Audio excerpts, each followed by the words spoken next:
ಇನ್ನು ರಾಜ್ಯ ಸರ್ಕಾರದಲ್ಲಿ 3 ಡಿಸಿಎಂಗಳ ದಂಗಲ್ ಇದೀಗ ತಾರಕಕ್ಕೇರ್ತಾ ಇದೆ. ಈ ನಡುವೆ ಡಿಸಿಎಂ ಡಿಕೆ ಶಿವಕುಮಾರ್ ಯಾರು ಏನು ಬೇಕಾದರೂ ಹೇಳ್ಕೊಳ್ಳಿ ಅಂತ ಪ್ರತಿಕ್ರಿಯೆ ಕೊಟ್ಟಿದ್ದಾರೆ. ಯಾರು ಏನು ಬೇಕಾದರೂ ಹೇಳ್ಕೊಳ್ಳಿ, ಈ ವಿಚಾರವಾಗಿ ಬಹಿರಂಗ ನಾನು ಚರ್ಚೆ ಮಾಡೋದಿಲ್ಲ, ಬಹಿರಂಗವಾಗಿ ಈ ವಿಷಯವನ್ನು ಚರ್ಚೆ ಮಾಡೋದಕ್ಕೆ ಹೋಗೋದಿಲ್ಲ, ಏನೇ ಆದರೂ ಕೂಡ ಎಲ್ಲವನ್ನ ನಮ್ಮ ಹೈಕಮಾಂಡ್ ತೀರ್ಮಾನ ಮಾಡುತ್ತೆ ಅಂತ ಡಿಸಿಎಂ ಡಿಕೆ ಶಿವಕುಮಾರ್ ಪ್ರತಿಕ್ರಿಯೆ ಕೊಟ್ಟಿದ್ದಾರೆ. ಇನ್ನು ಕೆಪಿಸಿಸಿ ಅಧ್ಯಕ್ಷರ ಬದಲಾವಣೆ ವಿಚಾರಕ್ಕೂ ಕೂಡ ಅವರು ಪ್ರತಿಕ್ರಿಯೆ ಕೊಟ್ಟಿದ್ದಾರೆ.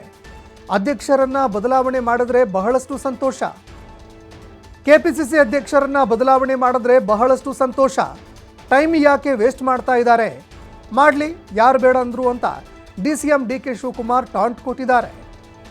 ಇದು ಕೂಡ ಹೈಕಮಾಂಡ್ಗೆ ಬಿಟ್ಟಿರುವ ವಿಚಾರ ಅಂತ ಡಿಸಿಎಂ ಡಿಕೆ ಶಿವಕುಮಾರ್ ಮಾತನಾಡಿದ್ದಾರೆ.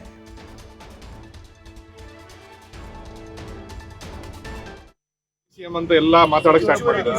ಎಲ್ಲ ಪೇಪರ್ ಮಾತಾಡೋರೆಲ್ಲ ಹೋಗಲ್ಲ, ಹೈಕಮಾಂಡ್ ಮಾತಾಡ್ಕೊಂಡು ಎಲ್ಲ ಪರಿಹಾರ ತಗೊಂಡು ಬರ್ಲಿ, ಏನು ಬೇಕು ಪರಿಹಾರ ಯಾರು ಬೇಕಾದ್ರೂ ತಗೊಳ್ಳಿ, ಮಾಧ್ಯಮದ ಮುಂದೆ ಚರ್ಚೆ ಮಾಡೋಂಥ ಅವಶ್ಯಕತೆ ಇಲ್ಲ. ಅದು ಮಾಧ್ಯಮದ ಮುಂದೆ ಸಮುದಾಯಕ್ಕೆ ಕೊಡಿ ಅಂತ ಯಾರು ಏನು ಬೇಕಾದ್ರೂ ಪರಿಹಾರ ಹುಡ್ಕೊಂಡು ಬರ್ಲಿ. ಬದಲಾವಣೆ ಆಗಬೇಕು ಅನ್ನುವಂಥದ್ದು ಹೈಕಮಾಂಡ್ ಹೇಳಿದ್ದು, ಬದಲಾಗಬೇಕು ಅನ್ನುವಂಥದ್ದು ಭಾಳ ಸಂತೋಷ. ಟೈಮ್ ಎಲ್ಲ ವೇಸ್ಟ್ ಮಾಡಬಾರ್ದು.